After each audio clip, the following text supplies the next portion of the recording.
যা প্রচন্ড গরম পড়ছে তাতে কাতলা মাছের রেসিপি খুব সহজেই কিভাবে বানিয়ে ফেলবে আজকে সেটাই করে দেখাবো। প্রথমে একটা কড়াইয়ের মধ্যে সর্ষের তেল নিয়ে নিয়েছি। তেলটা ভালো করে গরম করে নেব। এরপর এর মধ্যে একে একে ছেড়ে দেব নুন হলুদ মাখানো কাতলা মাছগুলোকে। এরপর বেশ কিছুক্ষণ কাতলা মাছগুলো দিয়ে ভালো করে ভেজে নেব।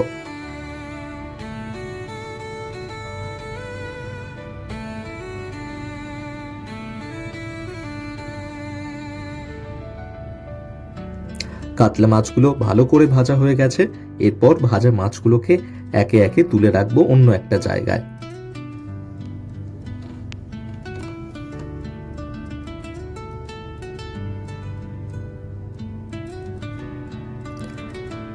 ওই সর্ষের তেলের মধ্যেই দিয়ে দেব কেটে রাখা বেশ কয়েকটা আলু।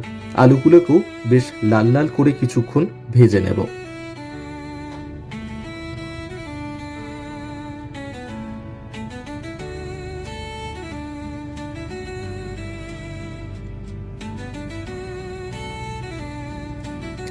আলুগুলোকে লাল লাল করে বেশ খানিকক্ষণ তেলের মধ্যে ভেজে নিলাম। এরপর আলুগুলোকেও আলাদা একটা জায়গাতে তুলে নেব।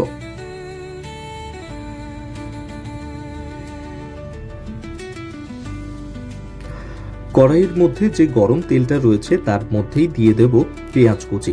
পেঁয়াজগুলোকেও বেশ খানিকক্ষণ লাল লাল করে ভেজে নেব।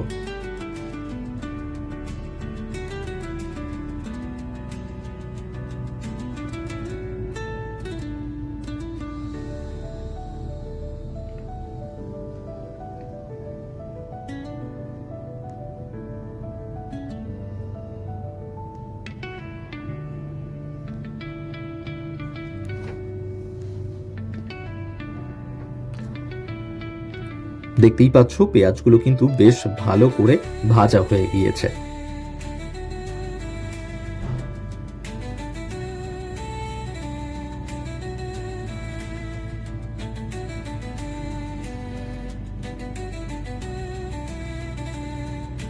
পেঁয়াজটাকে ভালো করে ভেজে নিলাম। এরপর এই ভাজা পেঁয়াজের মধ্যেই দিয়ে দেব কেটে রাখা টমেটোগুলো।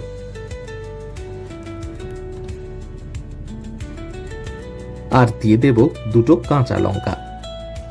বেশ খানিকক্ষণ নেড়ে নেব এগুলোকে ভালো করে।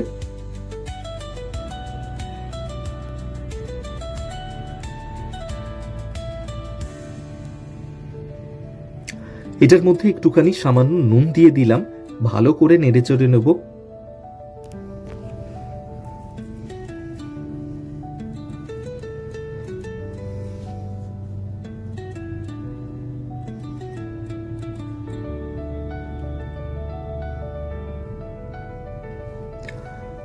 বেশ খানিকক্ষণ ভালো করে এই মশলাটাকে কষাতে হবে।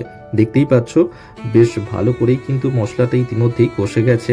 এরপর ভেজে রাখা আলুগুলোকে এই মশলাটার মধ্যে দিয়ে দেব। তারপরও বেশ খানিকক্ষণ ভালো করে আমাদেরকে এটা কষিয়ে নিতে হবে।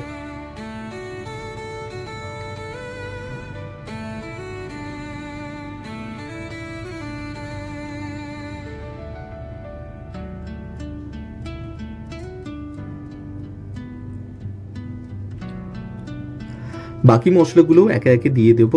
জিরে গুঁড়ো, ধনে গুঁড়ো, সামান্য একটু নুন, হলুদ দিয়ে দেবো এইটার মধ্যে। এরপর বেশ খানিকক্ষণ ভালো করে কষাতে হবে। যতক্ষণ না তেল ছাড়ছে মশলাটা দিয়ে ততক্ষণ পর্যন্ত কষিয়ে নেব। দিয়ে দেব কিছুটা কাশ্মীরি লঙ্কার গুঁড়ো। তাতে এই যে ঝোলটা হবে সেটা কিন্তু বেশ লালচে একটা রং আসবে, দেখতে সুন্দর লাগবে।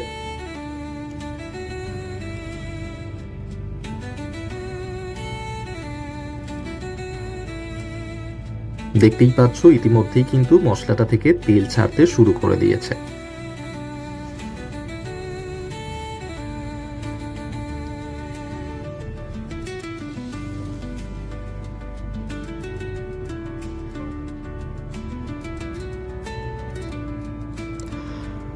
আলুগুলোকে অল্প একটু সেদ্ধ করে নেব মশলাটা কষতে কষতেই। সেই জন্য আলুগুলো টিপে একটু দেখে নিলাম কতটা সেদ্ধ হয়েছে। এরপর বেশ খানিকক্ষণ ভালো করে কষিয়ে নেব। দেখতেই পাচ্ছ তেল ছেড়ে দিয়েছে। এরপর এই মশলাটার মধ্যে দিয়ে দেব একটুখানি জল। যতটা পরিমাণ ঝোল তোমরা করতে চাও ঠিক সেই পরিমাণেই জলটা দিও।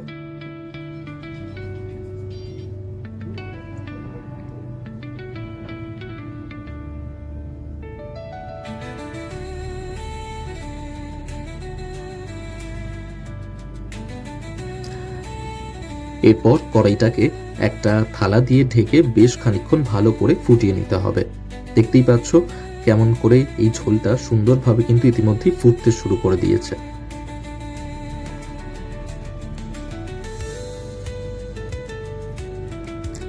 আলুটাও বেশ অনেকটাই সেদ্ধ হয়ে এসেছে।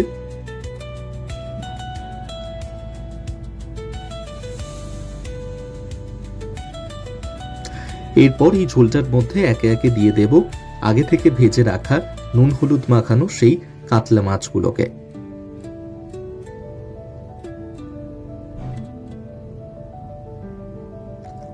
মাছগুলোকে ঝোলের মধ্যে দিয়ে দিলাম। এরপর বেশ খানিকক্ষণ এটাকে ভালো করে ফুটিয়ে নিতে হবে। অল্প একটু নুন অ্যাড করলাম এটার মধ্যে, আর দিয়ে দিলাম সামান্য একটু চিনি।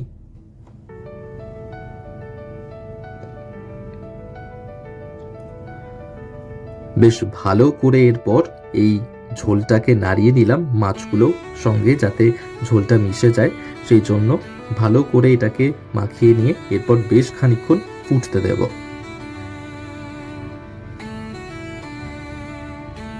দেখতেই পাচ্ছ আলুগুলো কিন্তু একেবারে সেদ্ধ হয়ে এসেছে।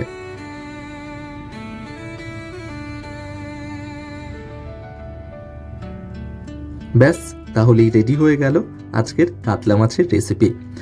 দারুণ লাগবে এই গরমে, কিন্তু এইটা বানিয়ে খেয়ে দেখতে পারো।